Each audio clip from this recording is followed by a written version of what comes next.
દેશ વિદેશમાં વસતા મારા વાલા દર્શક મિત્રોને મનહર પટેલના જય ભગવાન.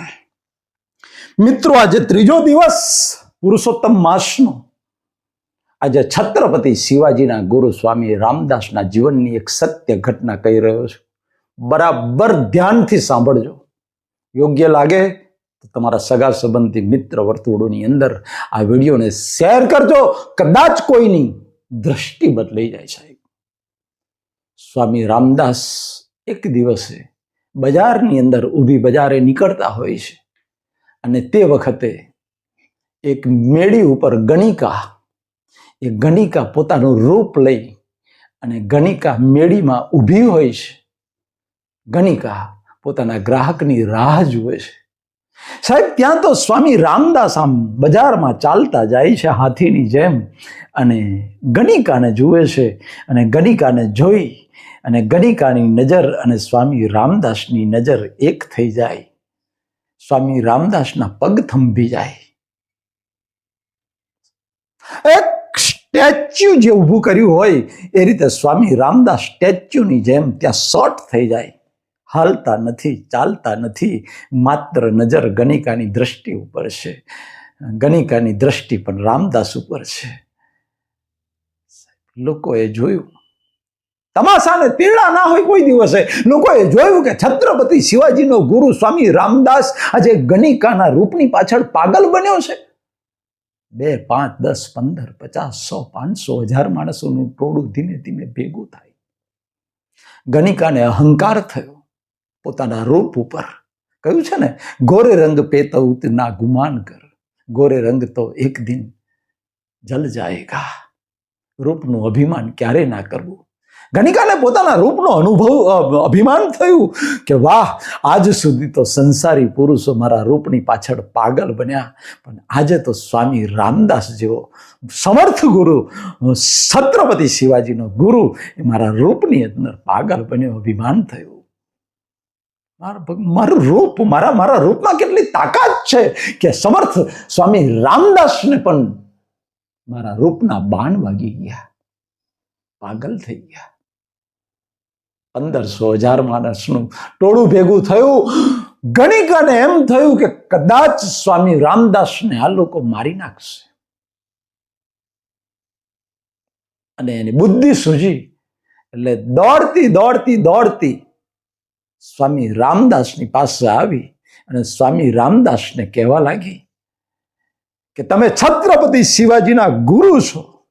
સમર્થ સ્વામી રામદાસ તમને કહે છે અને તમને ભાન નથી, તમે મારા રૂપની પાછળ પાગલ બન્યા છો. હું તો એક ગણિકા છું. આજ સુધી હું એમ માનતી હતી કે તમે સાચા સંત છો, સાચા ફકીર છો, સાચા સાધુ છો.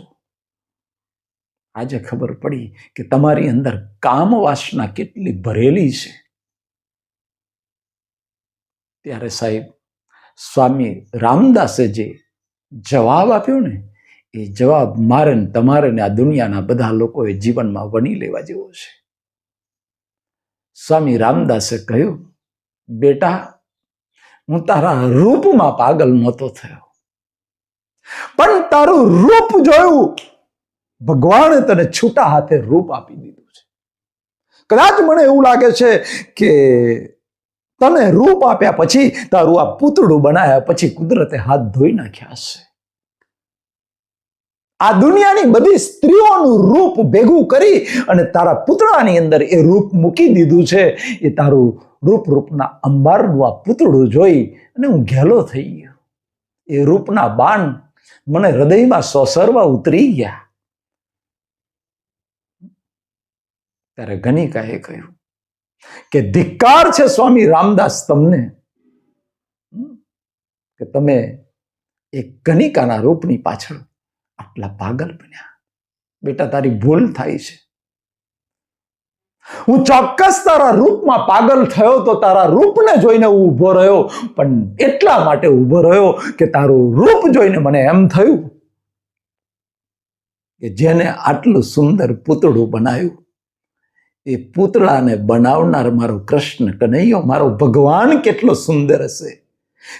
જેની કલાકૃતિ આટલી સુંદર છે, એ કલાકૃતિ જેને આટલી સુંદર હોય એ કલાકાર કેટલો સુંદર હશે, એનું રૂપ કેટલું સુંદર હશે.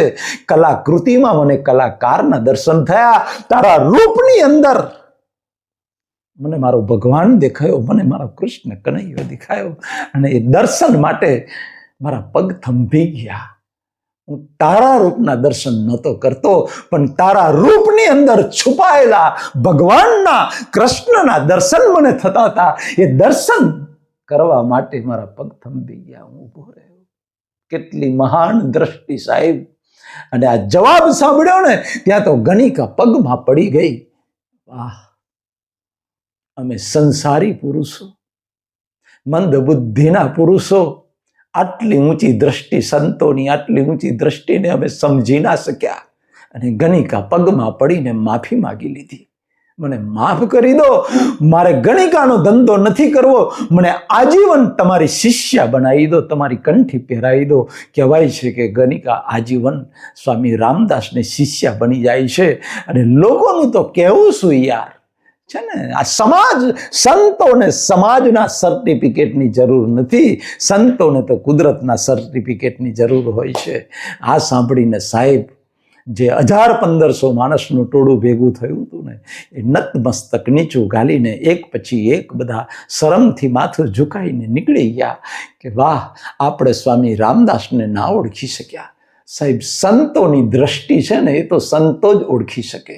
જ્ઞાનીઓની દ્રષ્ટિ જ્ઞાની પુરુષ જ ઓળખી શકે, સામાન્ય માણસ ના ઓળખી શકે. સાહેબ, આવી દ્રષ્ટિ મારી, તમારી ને આ દુનિયાના લોકોની થશે ને, ત્યારે આ મનહરભાઈ ગેરંટી આપે કે આ દેશમાંથી, આ દુનિયામાંથી બળાત્કારના કિસ્સા ગાયબ થઈ જાય સાહેબ.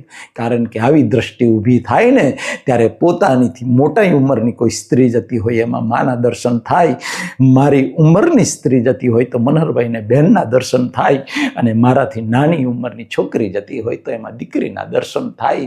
જો આ દ્રષ્ટિ બધાનામાં આવી જાય તો આ દુનિયામાંથી બળાત્કાર ખલાસ થઈ જાય મિત્રો. માટે હંમેશા કોઈ પણ રૂપને માનો, પણ એ રૂપની પાછળ તમને પરમાત્મા દેખાવો જોઈએ, એ રૂપની અંદર ભગવાન દેખાવા જોઈએ, તો તમારી દ્રષ્ટિ પવિત્ર થઈ જશે મિત્રો. તો ખાસ ધ્યાનમાં રાખજો મિત્રો, આવી દ્રષ્ટિને જીવનમાં રાખજો. અને કદાચ કોઈ સ્ત્રી ઉપર દ્રષ્ટિ ખરાબ થઈ જાય ને, તો તરત જ એનું જાગૃતિ કરીને પ્રાયશ્ચિત કરી લેશો. અંદર બેઠેલા પરમાત્માની માફી માગી લેજો કે હે પરમાત્મા, આવી વિષય વાસનાવાળી દ્રષ્ટિ મારે ના જોઈએ, કારણ કે આ વિષય વાસનાવાળી દ્રષ્ટિ મને અધોગતિમાં લઈ જવાવાળી છે.